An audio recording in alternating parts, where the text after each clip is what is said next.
My father, Ed Mascarin, comes from a long line of folks in the wine industry in his family.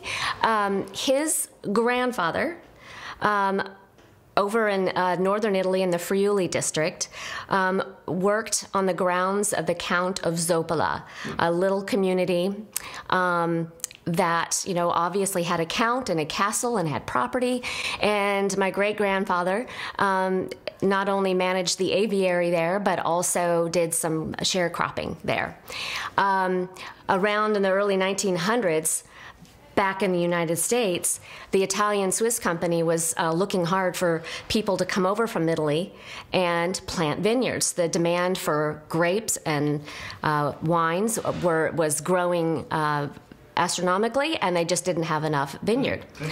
And so he took the opportunity to come to California and started planting vineyard, which is pretty much what he did when he was in Italy. And this is around 1904. And he made a career out of that, went back to Italy, brought home his bride to California. And, you know, after several years of planting vineyards for other people, he finally saved up some of his own little sapling vineyards and enlisted all of his 7 children to help him plant his own vineyard in Central California. This is a farming community just south of Fresno. Then one of his daughters married my grandfather, who worked in the local winery there in the 20s and 30s called Roma Wine Company, one of the largest wine companies at that time in the nation, really. And he was the cellar master for a gentleman named Louis Martini. Louis Martini, at that time, was operating the Roma Wine Company in Central California before he moved to Napa. So that was my grandfather's job. So my father then grew up in a place where his grandfather was manning the vineyards. His father was working in the local winery. So really all he knew was the wine world. Not only that, but all of his cousins either, you know, in this big Italian family, either worked in the winery or they manned the vineyard. My father grew up learning how to prune, how to shoot the rabbits in the field, and really had a love for it.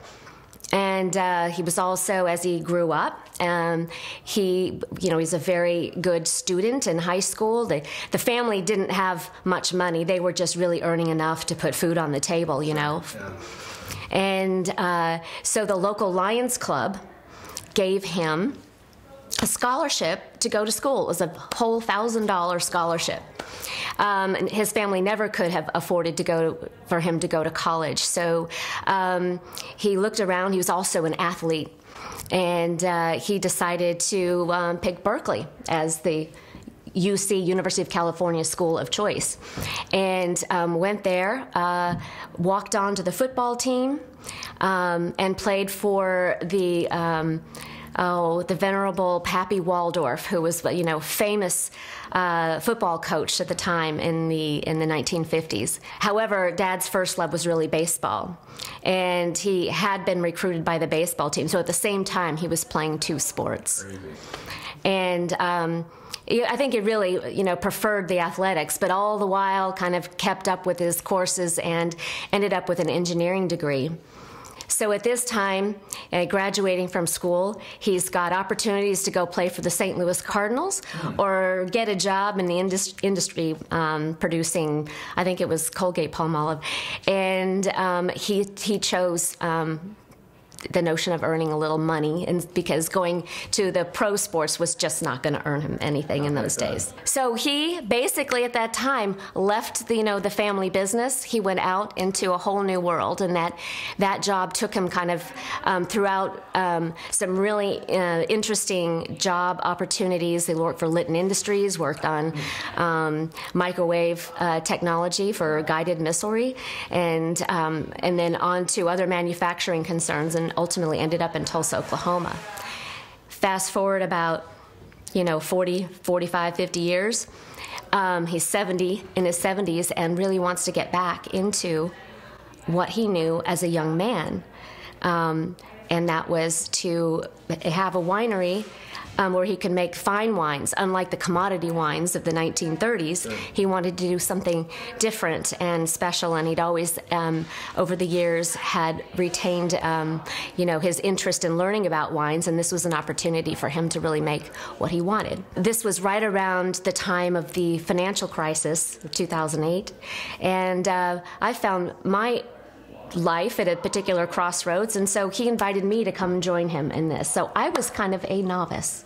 At that time, I was not really educated in the wine world. I, of course, had my share of good wines, so I was kind of new to the world, but, rolled my sleeves up and learned what I could, and we started 32 Wins 2009, and sourced everything. Our founding winemaker was Aaron Jordan, and we made some amazing wines from great vineyards, and then subsequently, after about 12 years of doing that, it's 32 Wins, we really felt it was time for us to create a label and do something really uniquely different with a new brand called Mascarin.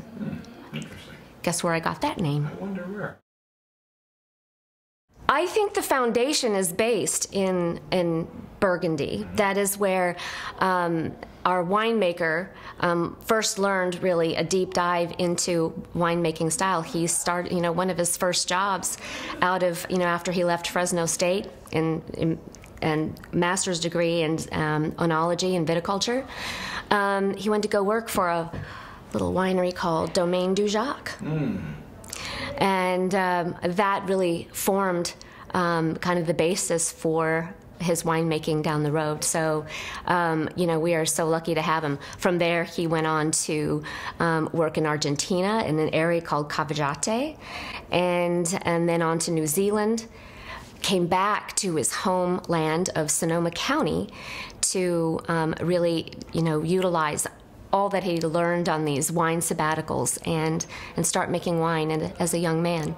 So he's an incredible winemaker, and his name is Matt Taylor. He became our winemaker in 2016, and really was embodied the spirit of being a vigneron. He is one who really felt it was important to understand what's happening in the vineyard throughout the growing season. This is, kind of everybody is talking about that right now, that the wine is made in the vineyard, and then you can only screw it up later. This is the Mascarin label right here. I'm going to start with this one, because it happens to be named after my great-grandfather, Angelo, the Angelo Vineyard, which is right in front of our... I'm pointing over here because that's yes. where the vineyard is. Yeah, right. And we wanted to give a nod to that style of winemaking. My great-grandfather, when he planted his vineyard, wouldn't have been varietal specific. He would have done something where there were lots of different varietals in the field to kind of hedge his bets on a growing season. And this is a nod to that because it is a red field blend. Here in this vineyard, we have a mix of Syrah and Loire varietals. Oh, nice.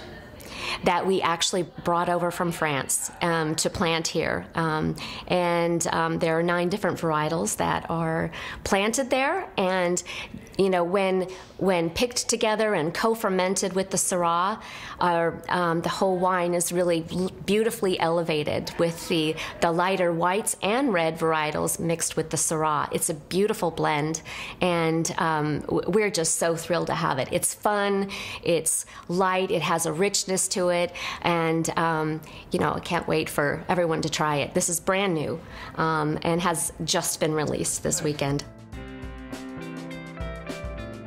For 32 Wins, it's 32winswine.com and mascarin-wines.com.